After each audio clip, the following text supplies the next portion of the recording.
इतना बड़ा 50,000 में बेच लिया मिस्त्री को, शोरूम वाले को। शोरूम वाले ने वो पत्थर को खरीदा, मिस्त्री ने उसको तराशा, मूर्ति को आविष्कृत किया, डिस्कवर्ड किया, प्रकट किया, अब अपने शोरूम पर रखा उसी पत्थर को। मैंने उल्टा तोड़ा, जोड़ा नहीं। पत्थर 50,000 का और मूर्ति 5 लाख का। मैंने जोड़ा नहीं, मैंने तो तोड़ा। कारीगर को पूछा तूने मूर्ति कैसे बनाई? वो तो बचक्का रह गया। कहता मूर्ति बनाई, मैंने तो कभी नहीं मूर्ति बनाई। हाँ मुझे 25 साल काम करते को हो गया, पर मैंने मूर्ति कभी नहीं बनाई। अरे मूर्ति पत्थर में थी, मैंने तो एक्स्ट्रा पत्थर को अलग किया, मूर्ति प्रकट हो गई। तो जीवन के जो एक्स्ट्रा पत्थर हैं, तुम्हारी एक्स्ट्रा मिट्टी जड़ गई, वो डॉक्टर उतारे इससे पहले तुम किसी सदगुरु के पास जाकर, सदगुरु वैद्य है, शिष्य रोगी है, वो क्या करेगा? अपनी विवेक की छेनी से और संयम के हथौड़े से उसको तराशेगा। सदगुरु वैद्य बचन विश्वास, सदगुरु बचन विश्वास, संयम यज्ञ अभिषेक आशा, संयम यज्ञ अभिषेक आशा। वंदन गुरु पद पद्म करागा, वंदन गुरु पद पद्म हो सरच सुभाष सरस अनुराग, सरच सुभाष सरस अनुराग। तो आदमी जिसे पाने के लिए पैदा होता है वही उससे छूटता है। कभी किसी मनुष्य के जीवन में वो फूल खिलता है, किसी बुद्ध के, कबीर के, मीरा के, रैदास के, पलटू के जीवन के सौंदर्य के फूल खिलते हैं और सत्य के सुगंध फैलती है। बाकी मनुष्य तो सड़ जाते हैं। एक गिने चुने 5-10 लोग हैं जिनके गुणगान गाई जा रहे, गाई जा रहे, गाई जा रहे, गाई जा रहे। रामायण घटी तो त्रेता युग में, भागवत घटी तो द्वापर में, कलयुग में आपके। तुम कहते लॉटरी लगी, लॉटरी लगी, कबीर को लगी, मीरा को लगी, तुम्हें क्या लगा? तुम अपनी लॉटरी की बात करो, वो तो लग चुकी, वो तो हो चुकी, तुम्हें क्या मिला? कौन सा दुर्भाग्य है मनुष्य के ऊपर, कौन सी कठिनाई है? करोड़ों बीज परमात्मा ने संसार पर भेजे, एक एक बीज में अंकुर आए और शेष बीज सब सड़ गए। फूल न बन सके, पौधे न बन सके, खिल न सके। क्या ऐसे जीवन को हम जीवन कहें?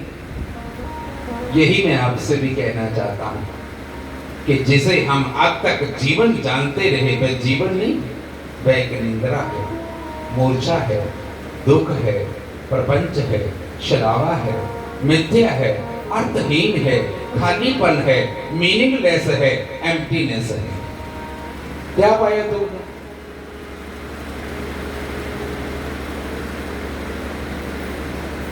यहां कुछ भी नहीं है हमारे हाथ में। यहां ना हमने कुछ जाना है, ना कुछ जिया है, फिर भी जीवन कहां जिसकी हम बात करें। जीवन के उसी सूत्र पर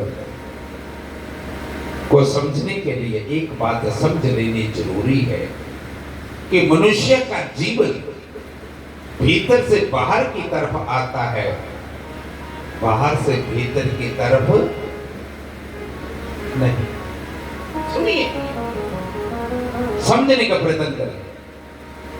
एक बीज, बीज होता है ना, बीज, मक्की का बीज, गेहूं का बीज, सरसों का, अभी सरसों बीजेंगे तुम लोग, सरसों का, राई का बीज कितना छोटा होता है, उसमें वृक्ष है।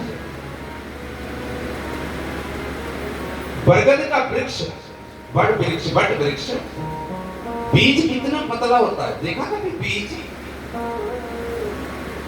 उस इतने से बीज में इतनी बड़ा बरगद छिपा है। बीज में,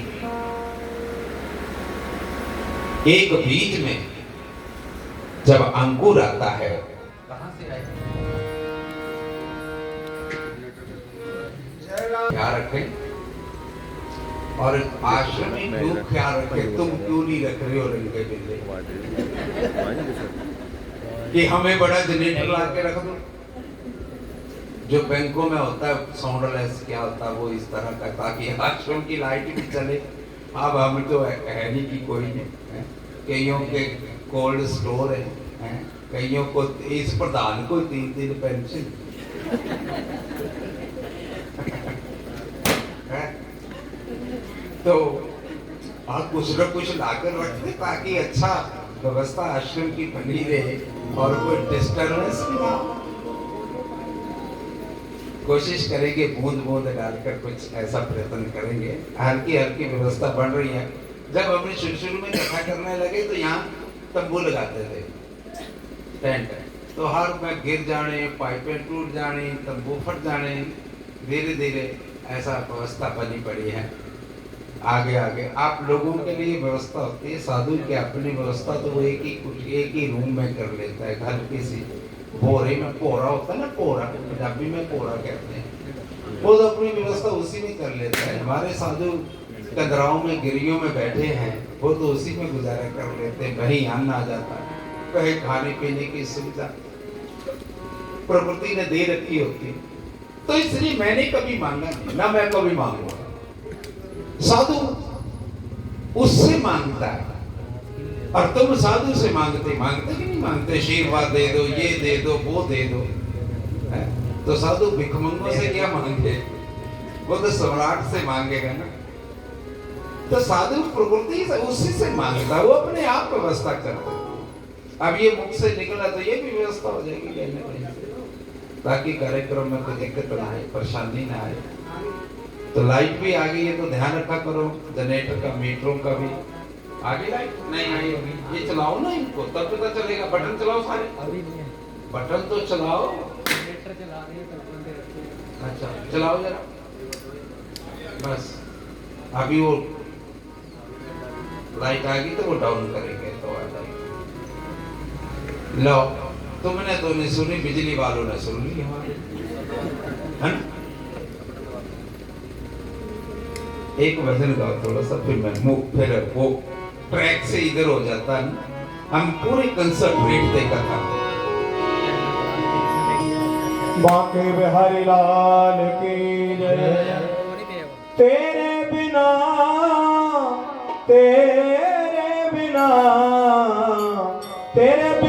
दिल दा, हाय मेरा दिल नहीं लगता, तेरे बिन दिल नहीं लगता, हाय मेरा दिल नहीं लगता, तेरे बिन दिल नहीं लगता, तेरे बिना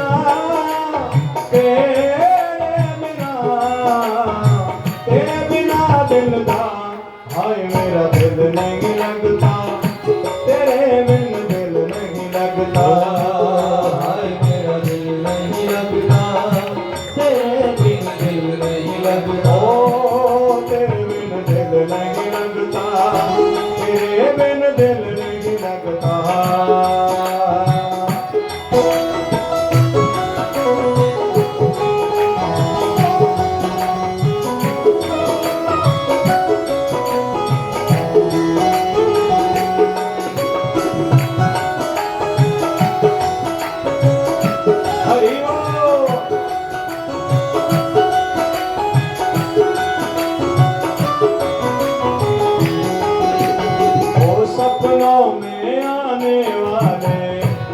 दिया उड़ाने वाले, सपनों में आने वाले, दिया उड़ाने वाले, रातों तड़पाने वाले, मुझको जगाने वाले,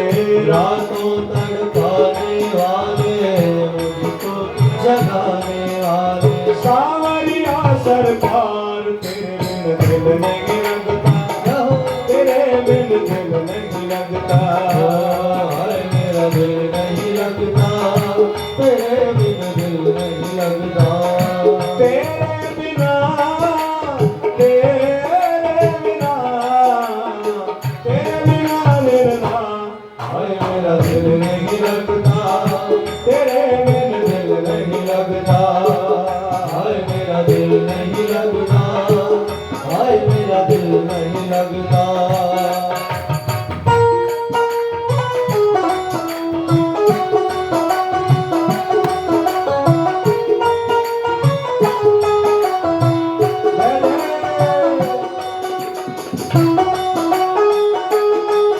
आगे आगे आ जाओ, थोड़ा पीछे देखो, आगे आगे व्यवस्था बनाओ।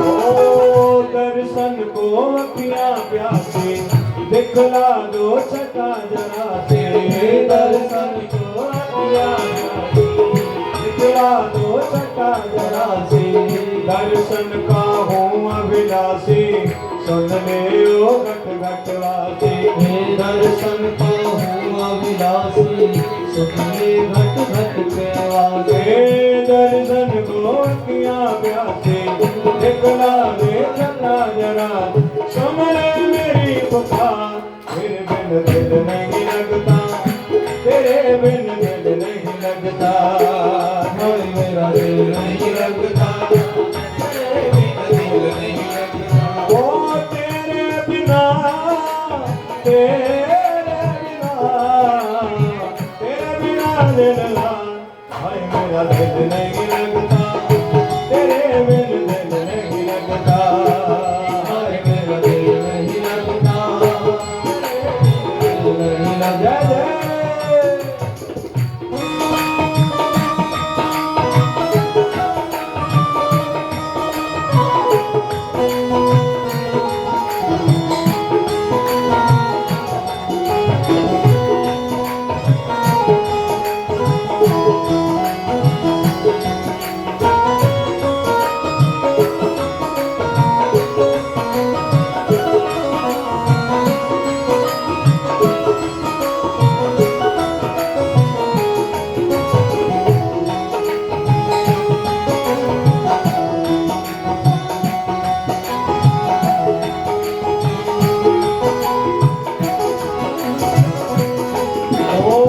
छुप गए कहाँ प्राण प्यारे, भक्तों ने नन के तारे, तेरे दर्शन को प्यारे, दर्शन बिन नैन बेचारे, तेरे दर्शन को प्यारे, दर्शन बिन नैन बेचारे, ओ सावरिया सरकार, तेरे बिन दिल नहीं लगता, तेरे बिन दिल नहीं लगता, हाय मेरा दिल नहीं लगता, तेरे बिन दिल नहीं लगता, तेरे बिना, तेरे बिना, तेरे बिना दिलना, हाय मेरा दिल नहीं लगता, तेरे बिन दिल नहीं लगता, हाय मेरा दिल नहीं लगता, तेरे बिन दिल नहीं लगता, ओ मेरा दिल नहीं लगता, तेरे बिन दिल नहीं लगता, हाय मेरा दिल नहीं लगता,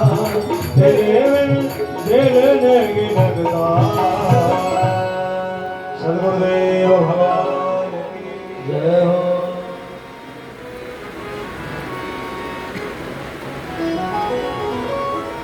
मनुष्य का जीवन भीतर से बाहर की तरफ आता है, बाहर से भीतर की तरफ आता है। एक बीज में जब अंकुर आता है तो वह भीतर से आता है, अंकुर बड़ा होता है,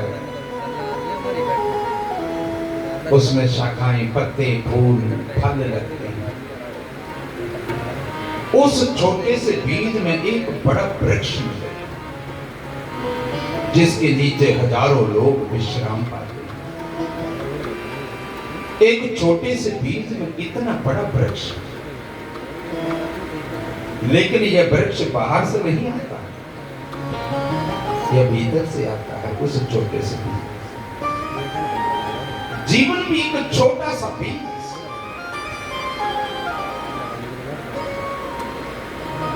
जब जब एक संसारिक गृहस्थ का मिलन होता है तो 40 करोड़ जीवाणु, 40 करोड़ साइंटिफिक, 40 करोड़ स्पर्म वो गर्भाशय की ओर दौड़ते हैं, जन के श्वेत बिंदु रक्त बिंदु की ओर, जिसमें केवल 4 करोड़ में से एक बचता है। सुनो, एक, बाकी पीछे मर जाते हैं। और जो 40 करोड़ में से बचा वो तुम हो, वो मैं हूं। तब नहीं मरे, तब नहीं हमने, तब ना ग्रंथ पढ़े, ना पाठ पढ़ा, ना स्कूल के, ना सत्संग सुना, ना माला जपी, तब कैसे बचे? ना सिर था, ना मुंड था, ना खोपड़ी थी, ना देह थी। एक बार जो मिलन है 40 करोड़, उनमें से एक बचता है जाकर फर्टिलाइजर, एक। तब नहीं हम मरे बिना हाथ पैर के। और कई दुनिया चली गई है, हम अभी भी हैं। उससे पहले तुम जाते हो। तो ये बाहरी ज्ञान की जरूरत नहीं है कि तुमने स्तोत्र याद कर लिए या तुमने 500 ग्रंथ लिख दिए, 250 ग्रंथ लिख दिए, नहीं, इनकी चिंता करने की जरूरत नहीं है। ये तो और खोल मजबूत होगा। खोल तो टूटना है बीज का। कई लोग मुझे पूछते, महाराज परमात्मा को मिलने में कितना टाइम लगेगा? मैं क्या है ये, मैं मुझे कैसे पता कि तू कब टूटेगा, तेरा खोल कब टूटेगा? खोल का मतलब जो बीज के ऊपर का छिलका होता है उसको खोल, वो बीज की रक्षा भी करता है, पर बीज की वो भक्षण भी कर लेता है। यदि ना टूटे तो सड़ जाएगा, यदि टूट गया समय पर तो अंकुरित हो जाएगा। समझ की बात दोनों को लेकर चलूंगा, क्योंकि धर्म भी अधूरा है, विज्ञान भी अधूरा है। आधा आधा वृत्त है, आधा वृत्त धर्म का है, आधा विज्ञान का है। दोनों को जोड़ो, पूरा वृत्त बन जाएगा। मैं ये नहीं कहूंगा कि फकड़ हो जाओ, संसार में उतरो, भोग में उतरो, और भोग में उतरकर जब तुम ऊपर को उभरोगे अपने आप योग हो जाएगा। इसलिए ये भगत चिंता नहीं करता है कि मैं ये छोड़ू, मैं ये त्यागूं। त्यागने को क्या यहाँ पे? यदि त्यागने को होता तो वो बनाता क्यों? काम परमात्मा की क्रिएशन पावर है, एनर्जी है, शक्ति है। जितनी भी जीवन की फ्लावरिंग है वो काम के ऊपर है। और तुम्हारे महात्मा काम को पाप कह रहे हैं, तो इसका मतलब पापी तो परमात्मा हुआ जिसने बनाया। बिना समझे ये सारी फ्लावरिंग काम की तो है। काम ब्रह्मा का, सृष्टि का प्रारंभिक बिंदु है। तो जीवन भी छोटे से बीज के भीतर से बाहर की तरफ फैलता है, और हम सारे लोग जीवन को खोजते हैं बाहर, हमारे उल्ट दिशा। जीवन आता है भीतर से, स्रोत भीतर है, और फूटता है बाहर, फैलता है बाहर, और हम जीवन को खोज रहे बाहर। कृष्ण साधना रहित सिद्धि है,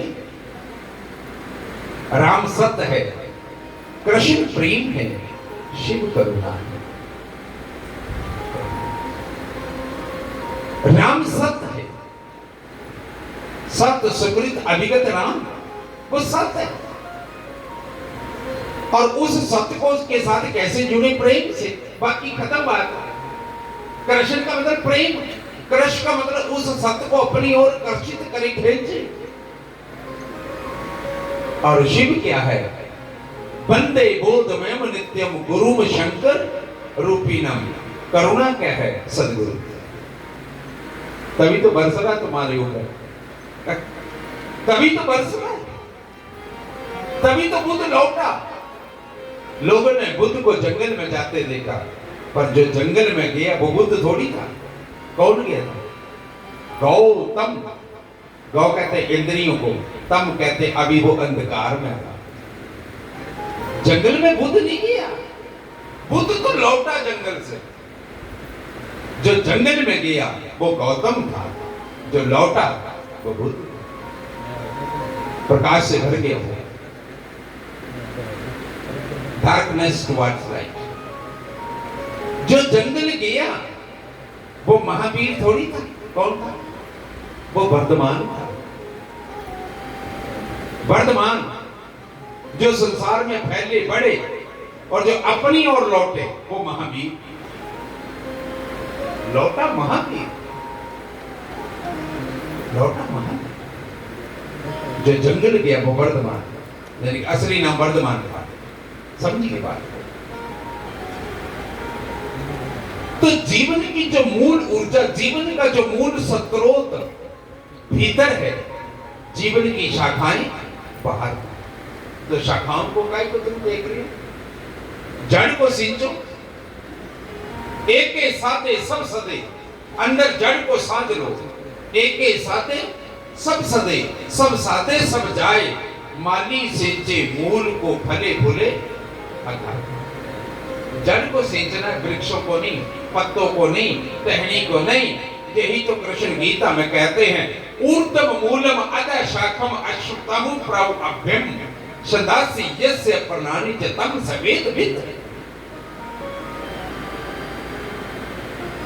ऊर्ध्व मूलम, जड़ न्याय, समझो, जड़ न्याय। ऊर्ध्व मूलम अधः शाखम, ये तो गीता में कहा, संस्कृत में कहा, कृष्ण ने कहा, कबीर ने कहा। अक्षर पुरुष एक पेड़ है, निरंजन वाके डार। निरंजन मैंने काल। तीनों देवा शाखा है, बात रूप संसार। जड़ को आओ ना, कई कोई टामणियों में लगे हुए हैं, प्लम्बनी पर लगे हुए हैं। जड़ को सींचो। हम सब जीवन को खोजते हैं बाहर, इसलिए जीवन से वंचित रह जाते हैं। जीवन को नहीं हम जान पाते। किसको जान लेते हैं? पत्तों को, टहनियों को, फूलों को। पत्ते को पहचान लेते हैं, लेकिन पत्ते जड़ में, जड़ में।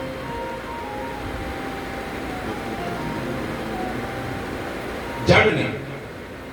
तो इसलिए जीवन को खोजो, और जीवन अंदर है, जीवन सारी अंदर है। और मजा तो ये है कि भौतिकवादी तो बाहरी से आता है, उसके लिए जीवन बाहरी सब कुछ है। पर मुश्किल ये है, अध्यात्मवादी लोग भी सारी बाहरी चेष्टा कर रहे हैं। वो भी कह रहे हैं ब्रह्मचर्य साधो, अहिना कैसे उतरे। तुम तीनों गुणों की भक्ति, इलेक्ट्रॉन, न्यूट्रॉन एंड पॉजिट्रॉन, सतम रजस तम, ब्रह्मा विष्णु महेश, ये तीनों तो गुण है। ये तीनों तो गुण है। क्या तुम इनमें नहीं उलझे? तीन गुणों की भक्ति में भूल पड़ा संसार। कहते कबीर निज नाम बिना कैसे उतरे। किस नाम बिना? निज मैंने स्वयं का, निज नाम बिना, यानी कि तुम्हारा जो अपना नाम है। क्या नाम है तुम्हारा? इसी को कहा कलयुग के बल नाम आधारा, कलयुग के बल नाम आधारा। सुमिर सुमिर नर होत नहीं पारा, सुमिर सुमिर नर होत नहीं पारा। कलयुग केवल भौतिक वस्तु चाहिए। एक चौपाई 1631 ईस्वी में लिखी गोस्वामी तुलसीदास, जो अभी हमने गाई।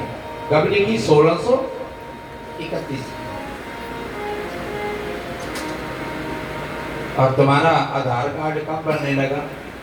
अभी। भौतिक चीजें आधार कार्ड के बिना मिलती हैं क्या? पेंशन मिलती आधार कार्ड के बिना, राशन मिलता, गैस मिलती, कोई भी चीज आधार कार्ड के बिना मिलती क्या? जो तुम्हारा आधार कार्ड बना होता है, आधार का मतलब होता है बेस, संबल, आसरा, सहारा, मिलती नहीं मिलती बाहर की। लेकिन परमात्मा का भी आधार कार्ड है। कलि युग केवल नाम आधारा। बाहर तो ये मिलेगी चीज जो तुम्हारा बाहर का नाम है, संध्या देवी, सावित्री देवी, ब्रह्मानंद, ज्ञानानंद, नाम कुछ ही रख लो बल्कि अंदर की जो चीज है, तुम्हारा जो ओरिजिनल नाम है, असली नाम है, उसकी चर्चा गाई है। कलि युग केवल नाम। ये तो तब हुआ जब तुमने नामकरण कराया और अक्षरों में। कल परसों कोई आया, मुझे कह रहा था महाराज बच्चा जन्मा है, कोई नाम रख दो, नाम रख दो। मैं कहा वो तो तुम ही रखो। हाँ, जो वो अपना नाम लेकर आया वो मुझे पता है। अब बच्चे का तो कोई नाम नहीं था, पृथ्वी पर आ गया, बेनाम आ गया। जिसको शास्त्र कह रहा सत्यम, वो सत्य था, सत्यम परम धीमी। ये श्वास में मिली तो पुकार से मिली, ओम कौन? उसने कहा सोहम। ये सोहम लग है, सोहंग लग है। ध्यान देना, सोहम तो प्राण है, पंचवायु है। तभी तो मैं कह रहा था सोहम सोहम जप मोया, बरथा जन्म गवाया, के लोग करे सोहम ले दस। मेरे को बड़े गुजर पे नहीं नहीं नहीं मित्रों, अंदर है वो नाम, वो तुम लेकर ही आए हैं। उस नाम को दोबारा याद कराओ। और गुरु का मतलब तुम्हें तुम्हारी याद दिला देता है, बात खत्म। और गुरु का मतलब ये नहीं कि वो कह देगा जपो कुछ, ना ना ना ना, वो तुम्हें तुम्हारी याद दिला देता है, जिसको उपनिषद कहते हैं उत्तिष्ठ जागृत प्राप्य प्राणी बोध, उठो जागो पालो जो पाया ही हुआ। गुरु का काम बड़ा विभूत है। वह तुमसे वो छीन लेता जो है नहीं, और तुम्हें वो दे देता है जो तुम्हारे ही पास है। गुरु का काम बड़ा विभूत अटपटा है। तो तब पता चलेगा जब तुम आओगे। और आने के लिए मैंने तारीख रख दी है शनिवार शाम को ठीक 4 बजे, हाई टी के बाद, जिसको तुम दीक्षा कह लो, नामदान कह लो। क्योंकि मैंने कहा उस दिन छुट्टी वाला दिन है, सभी को आने में कोई मुश्किल ना हो, सेकंड सैटरडे है, तो शाम को 4 बजे मेरे कनिष्ठ में, निजी कनिष्ठ। फिर बताऊंगा वो नाम क्या है। कलियुग केवल नाम। ये अक्षर तो सब गिरी जाएंगे। गुरबाणी कहती 52 आखर त्रोक तरे सब कछ इनमें नहीं। ये आखर सब गिरी जाएंगे, वो आखर इनमें नहीं। वो तो गुरु के पास है, गुरु के मुख में। तुम्हारे में भी है अंदर, लेकिन गुरु तुम्हें तुम्हारी याद कर दिला देगा बस। गुरु तुम्हें तुमसे मिला देगा बस। गुरु तुम्हें तुमसे जगा देगा बस। इतने काम। अब तुम सोए हो यहां, अब सोए आदमी को क्या बताऊं? सूर्य निकल गया, उठ। 99% बातें शास्त्रों की तुम्हें उठाने की हैं, जगाने की हैं। उत्तिष्ठ, उठो, जागो, पालो जो पाया ही हुआ है। तुम्हारे अंदर है वो सत्रो, वो वृक्ष। इसलिए भौतिकवादी लोग तो बाहर संभालते हैं, अध्यात्म भी वो भी कहते हैं अहिंसा, ब्रह्मचर्य, प्रेम, करुणा, दया सब फूल हैं, पत्ते हैं, टहनियां हैं, शाखाएं हैं, जड़ नहीं है इनमें कोई। तुम लगे साधन है नहीं कोई। ये पत्ते टहनियां जड़ समझ में आ जाए तो ये सब अपने आप पैदा हो जाते हैं। और यही समझ गया गुरु। गुरु क्या देता? समझ। और क्या देगा गुरु? समझ, कि तुम समझ जाओ बस। क्या ज्ञान, ज्ञान क्या गुरु। और जब तुम्हें समझ आ गई तुम बंदगी में आ जाओगे, उसके नियम में बंद हो जाओगे। बंदगी तुम्हारी इंद्रियां गोविंद हो जाएंगी, गोक में तो इंद्रियां, उसमें जाकर बिंद लग जाएगा। और क्या, पर किसी सदगुरु के पास तो ढूंढ जाओ, पहुंचो तुम, फिर बताएगा वो मार्ग, फिर देगा वो राह, फिर छेड़ेगा तुम्हारे तार को, संगीत को। घाट तक पहुंचना तन का काम है, कश्ती में सवार होना मन का काम है। अब तुम्हारा काम खत्म। कह दो मीरा की तरह कि नाव किसकी है, सत्य में बैठ गई बेटिया सतगुरु। सत्य की नाव केवटिया सतगुरु, सत्य के नाव केवटिया सतगुरु, सत्य के नाव केवटिया सतगुरु, सत्य के नाव केवटिया सतगुरु। हरक हरक गुण वायो, आयो जी मैंने राम रतन धर पायो, पायो जी मैंने राम रतन धर पायो। इसलिए गुरु मिलने पर कुछ नहीं किया जाता। अब नाम में सवार हो गए तुम लोग, अब जो करेगा वो उतारना, वो उतारे, डुबाना वो डुबाए, पार लगाना वो लगाए, जिम्मेवारी उसकी। तुम काय को हाथ पल्ला मार रहे हो, काय को? पूरी गीता में 700 श्लोक है, 18 अध्याय। लेकिन अर्जुन को यही समझाने का, अर्जुन ने बोझा सिर पे रखा हुआ और रथ पर बैठा हुआ। कृष्ण कह रहे जे सारथी मुझे बना लिया, अब ये सिर की गठड़ी भी नीचे रख। कहता इतनी कृपा का मैं मुझे बिठा लिया, अब मैं इसका बोझ नहीं डालूंगा रथ पर। अरे पगले, वो तो रथ पर ही है ना, चाहे सिर पर रख चाहे रथ पर। इसलिए कृष्ण को बोलना पड़ा अंतिम श्लोक, सर्वधर्मान प्रत्यज्य माम एकम शरणम व्रज। बोलना पड़ा पूरी गीता में एक ही यही वाक्य है सर, कि सिर की गठड़ी यदि मुझे सारथी बना लिया तो मैं ले चलूंगा जहां मर्जी, बचा लूंगा तुझे, तू काय को फिक्र कर रहा है। और जब कृष्ण का बोलने का मूड बना तो उसने धनुष उठा लिया, कहता लड़ूंगा। बोला हो, यही होता है मित्रों देवियों, जब मेरा मूड बनेगा कहता समाप्त हो जाए, 7 दिन मुक जाएंगे। जब मेरा सच में बोलने का मूड होता है,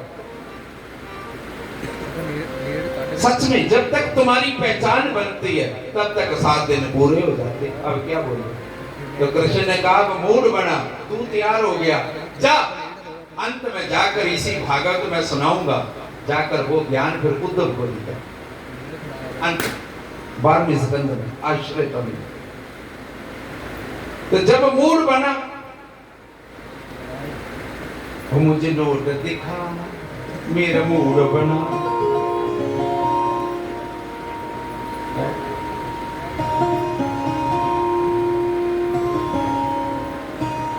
तुम भी रह गया अधूरा, मैं भी रह गई अधूरी, रह गई छन्ने बिच चूरी, तकदीर बन के। 500 रुपया दे दे मेरा वीर बन के।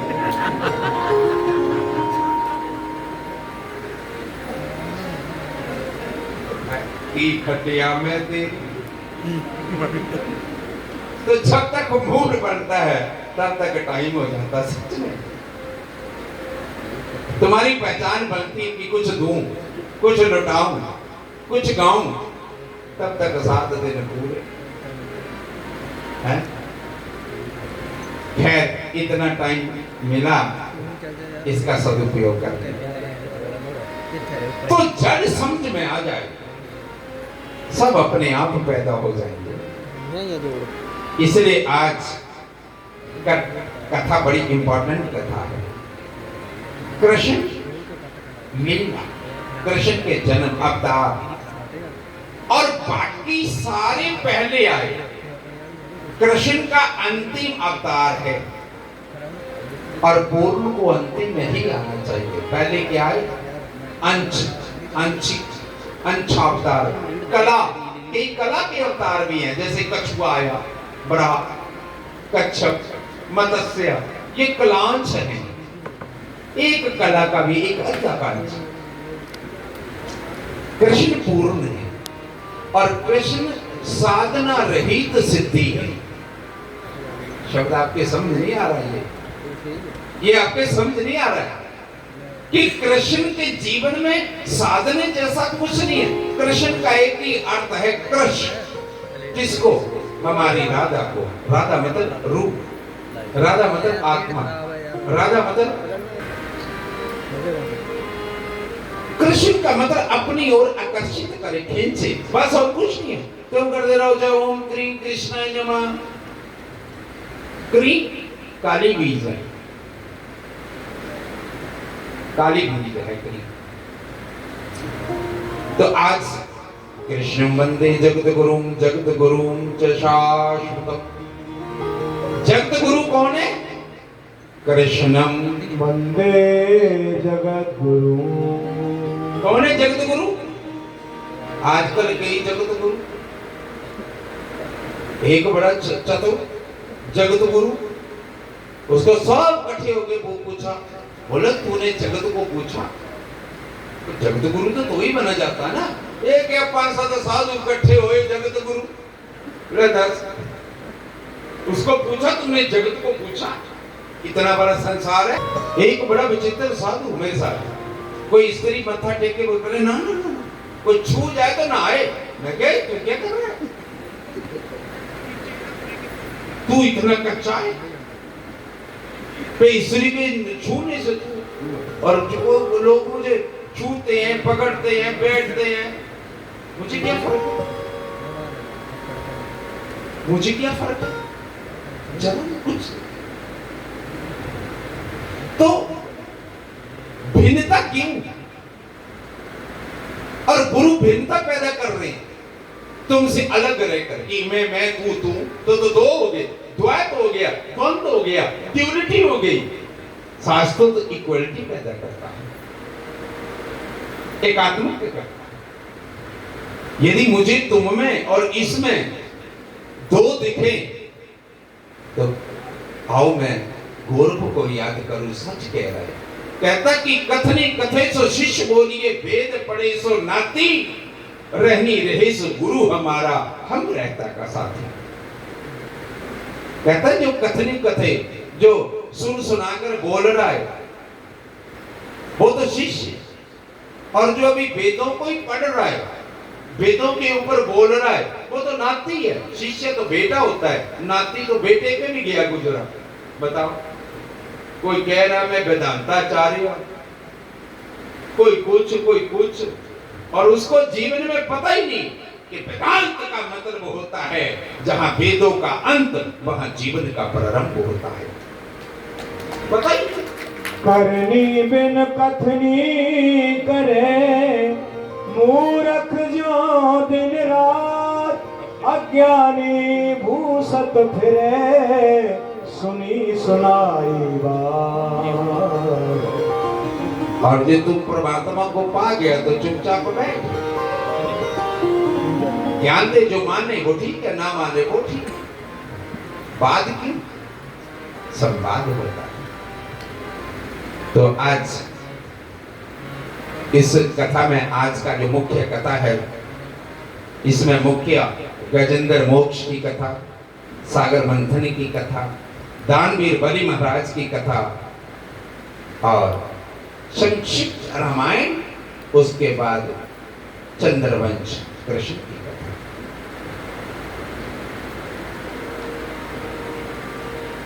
गजेंद्र गज क्या है? गज कहते हाथी को। किसको बोलते हैं? हाथी। और हाथी पता है किसको बोलते हैं? वेदांत में हाथी किसको बोलते हैं? तुम्हारी हां थी तो तुम आए, ना होती तो नहीं आना था। जीव को हाथी बोलते हैं वेदांत में। हाथी जीव है, एक होनी की सूंड वाले की कथा है, तुम लोगों ने भागवत में आज तक सुनी कि सूंड वाला हाथी जी आथनी वेदांत में जीव को हाथी बोलते हैं। रहता कहां है? त्रिकूट पर्वत पर। कहां रहता है? जोर से बोलो। त्रिकूट क्या है? तीनों गुण, सतो रजो तमो, ये त्रिकूट है। त्रिकूट पर्वत पर जीव रहता है, हाथी रहता है। और पास में कहते हैं सरोवर। सरोवर क्या है? ये संसार क्या है? सरोवर। संसार क्या है? सरोवर। हर जीव प्यासा होता है, मृग तृष्णा है इसलिए प्यासा है। सुनिए जरा ध्यान से कथा को सुनना। हर जीव प्यासा होता है, मृग तृष्णा होती है। हाथी प्यासा सरोवर में उतरा, संसार में उतरा। प्यासी थी ना मारी, बच गई थी। आत्म प्राण उदार ही, ऐसा धर्म नहीं और। मरुस्थल के मृग यूं, सब मर के दौड़ दौड़। सुनिए जरा, हाथी प्यासा सरोवर में उतरा। अच्छी बात है, प्यास रह गई थी तुम्हारी, क्योंकि तुमने इकट्ठा तो किया पर भोगा नहीं, भोगा नहीं। और दोनों दुखी, भोगी भी। इधर को सोया है, वो सोच रहा योगी सुखी होगा, पीठ है ना उसकी तरफ, और योगी की पीठ इधर है पर मन उधर ही है। वो सोचता है देख कितना भोगी, कितना गृहस्थी सुखी है। पीठ ही है एक दूसरे की तरफ, पर ध्यान एक दूसरे की तरफ ही टकरा रहा है। प्यास थी तो उतरे, आए संसार में। अच्छी बात है, सुनो जरा कथा को ध्यान से। गजगरा गजेंद्र मोक्ष की कथा। मोक्ष है,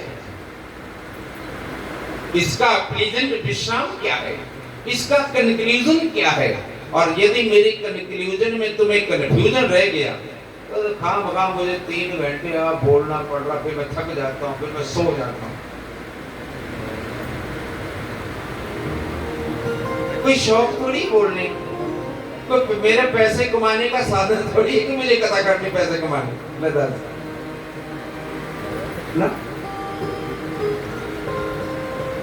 तो हाथी उतरा, यानी कि जीव उतरा संसार में, सरोवर में, पानी में। संसार में रहने का अच्छा नियम जो मैं तुम्हें कहना चाहता हूं, सुनिए जरा। क्या है अच्छा नियम? ये है अपनी जरूरत के मुताबिक आप पानी पियो। अपनी नीड में आवश्यकता, रिक्वायरमेंट में जरूरत के अनुसार आप लो और निकलो। यही है ना अच्छा जीवन में रहने का, संसार में रहने का, यही है ना। लेकिन हाथी ने प्यास भी बुझाई और सरोवर में निकले ही ना, निकले ही ना, निकले ही ना। तुम संसार से निकलोगे नहीं तो फिर ग्रह आके तुम्हें ग्रह करेगा। मगरमच्छ ने पैर पकड़े हुए,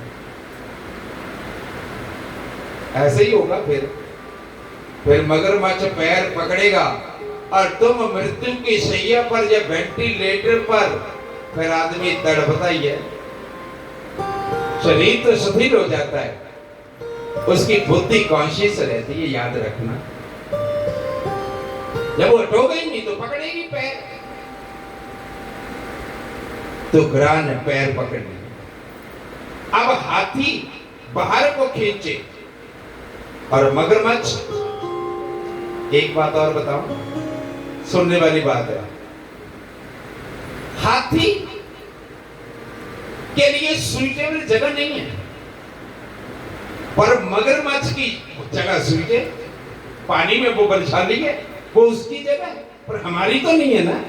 संसार हमारे लिए सुइटेबल नहीं है, समझे?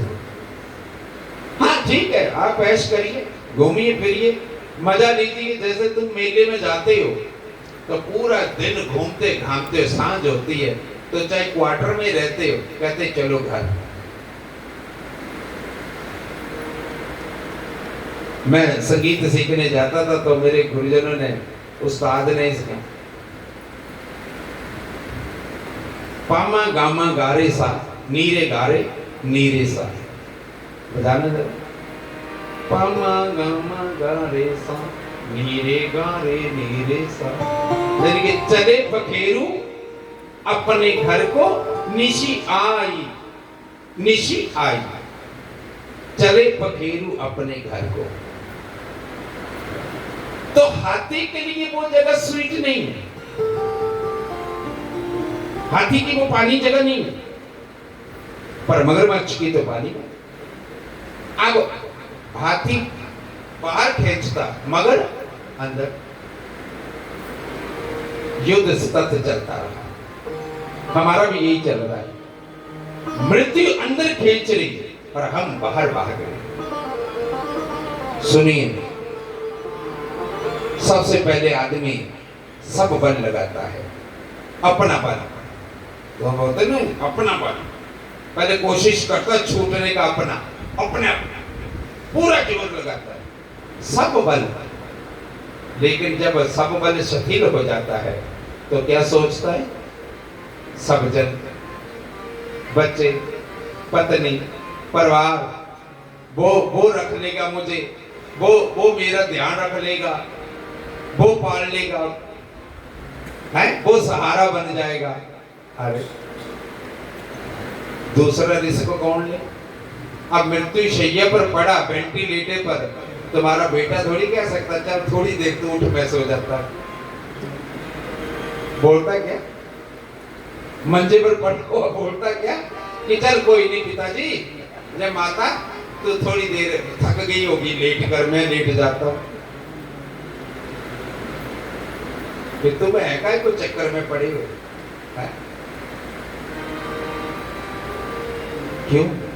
क्यों अपने बच्चों के जीवन को भी बर्बाद कर रहे हो और अपने को भी बर्बाद कर रहे हो, अपने पीढ़ी को क्यों गाल रहे हो? चलिए के बच्चों को कुछ नहीं देना, 1 रुपया नहीं, उसका एक ही फर्ज है कि आप लोगों ने उसको पढ़ा दिया, बड़ा कर दिया। जो जिम्मे, इसको पितर ऋण कहते हैं, जो तुमने चुकाया। अब वो अपने बच्चों का ऋण चुकाए, अपने को चुकाए। पर तुम्हें पोता बड़ा प्यारा, पोते को कंधे पर गोद में वो खिला रहा है। अब पोता बोलता तेरा धन्यवाद पापा, जैसे तूने मुझे चुकिया मैं तेनों चुकाऊंगा। वो कमिटेड है यार, बेटा नहीं, बेटा ऋण था, बेटा ऋण था, वो कमिटेड हो जाता उससे। फिर अब क्या करे? जे तेनू मत्था टेकना ना आवे तो फकीर की करे, जे तेनू मंगना ना आवे तो फिर फकीर की करे।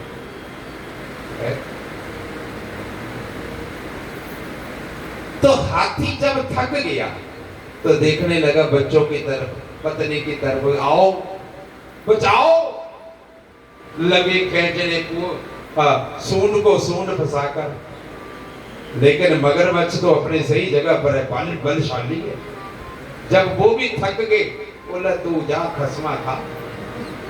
कहते तुम बेड पर पड़े गए।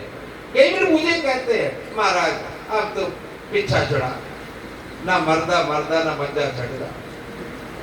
पवन ही बोल ले, इसने कई लोगों को मेरे से करवाए मुक्त। तो इसने कई बार फिर आदमी जब अंत समय में दुखी हो जाता है, तंग हो जाता है, वो कहता है महाराज अब तो छूट जाए। अब तो कहता कितना ही खास हो, पत्नी भी कहती है अब तो उठा ले इसको, कितना ही खास होता है।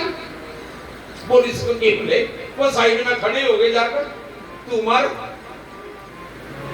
तू पानी पी के निकल आता जल्दी, तू क्यों बीच में खेलने लगा थी? तू की खेल?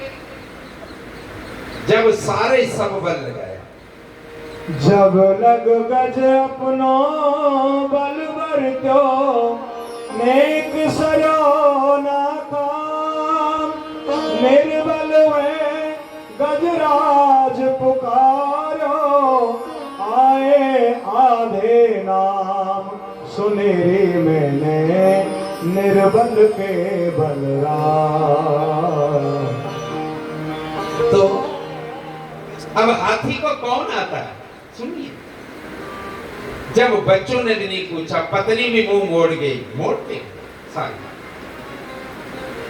तब जीवात्मा अपने अंदर की ओर मुड़ती है, भीतर की। पहले तो बाहर ही थी, जब बाहर कुछ नहीं मिला हाथ लगा, तब मृत्यु शैया पर पड़ा अकेला जीव अपने जीवन को रिकॉल करता है। हो जाता ना लास्ट में मौन। यमदूत बाद में आते, उसे तुम यमदूत दिखाई देते हैं, वो बेचारा मौन, रिकॉल, शिथिल, लेकिन तुम बार बार पूछते क्या हुआ, बोल बोल। उसकी लिप लगी होती है और तुम तोड़ते हो, तुम तोड़ते हो। तो वो रिकॉल करता है अपने जीवन के सारे को।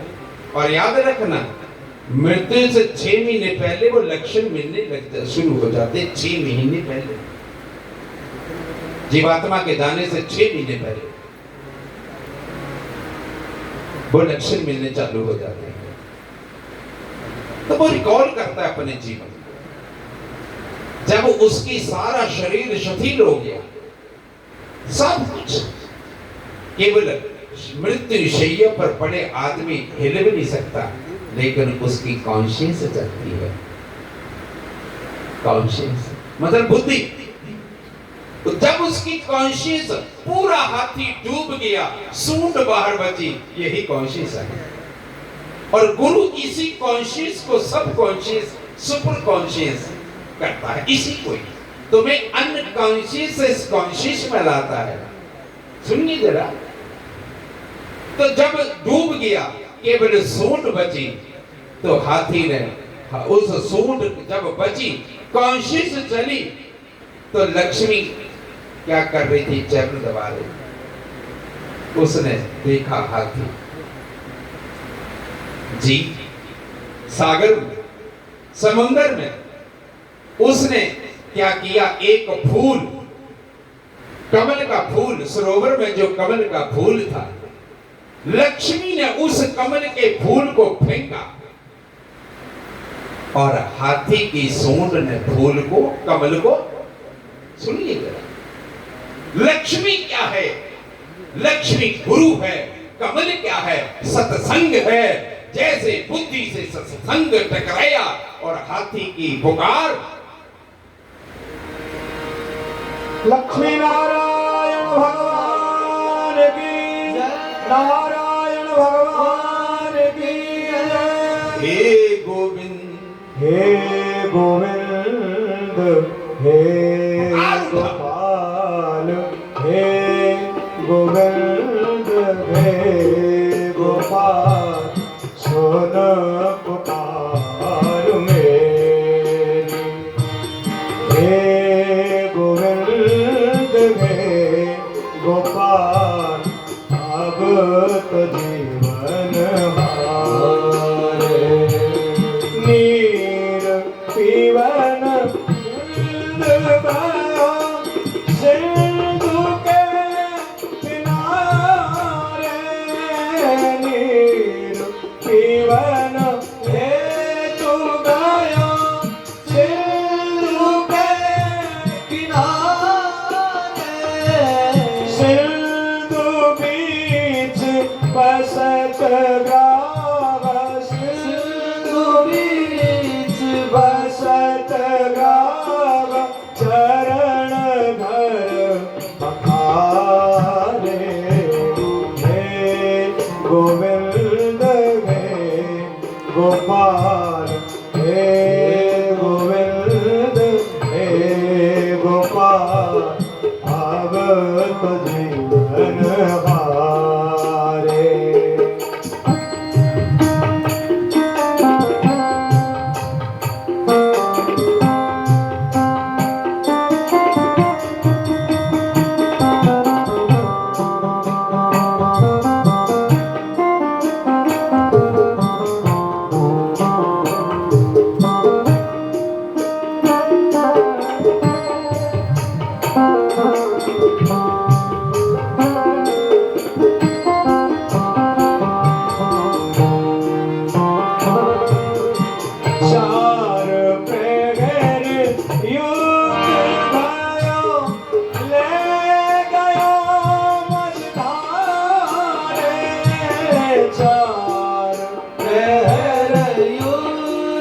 भाया ले गयो मझधारे